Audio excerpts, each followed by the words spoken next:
इधर गता हमारा जवान कुताब रिपोर्टर बिलाल फिरोज आई तफसीलात दूर हैं। जी बिलाल। जी बिल्कुल, गुज़िश्ता रोज कोयटा के इंस्कम रोड पर जो है रात 10 बजे करीब एक जोरदार धमाके की आवाज़ सुनी गई, जिसके बाद में तहकीक करने पे पता चला कि ये धमाका जो है वो सुई गैस की जो लाइन थी उसमें लीकेज के बाइस हुआ है। जब हमने जो है इलाका मकीन से जाना तो उनका ये भी कहना था कि इस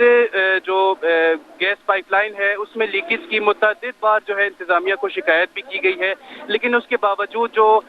सुई सदर्न गैस कंपनी की इंतजामिया है उसने इस पर नोटिस नहीं लिया, जिसके बाइस जो है गुज़िश्ता रोज ये धमाका पेश आया। ये भी बताते चलूं कि धमाके से कुछ देर कबल जो है यानी कि 8 बजे उसी पाइपलाइन में एक आग भी भड़क उठी थी, जिसकी वजह से जो है सुई सदर्न गैस कंपनी की इंतजामिया फौरी तौर पर आग बुझाने वाले आलात लेकर वहां पहुंची थी और वो जो है लीकेज का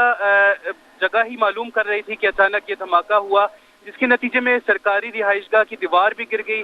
फुटपाथ को भी शदीद नुकसान पहुंचा है। इसके साथ साथ जो रोड है वो भी जो है उखड़ चुकी है अपनी जगह से। जी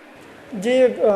बिलाल, हमें ये बताएं कि सुई सदरन गैस की जानिब से कोई एक्शन लिया गया है या इस पर कोई अमल दरामद की गई है?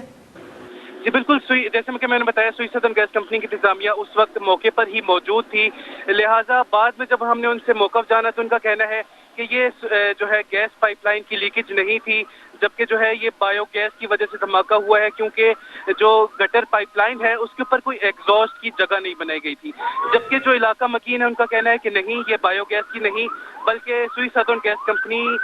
की जो पाइपलाइन है उसमें लीकेज की वजह से हुआ है, क्योंकि इसकी शिकायत जो है मुतअद्दिद बार इंतजामिया को कर भी चुके थे। जी बहुत बहुत शुक्रिया बिलाल।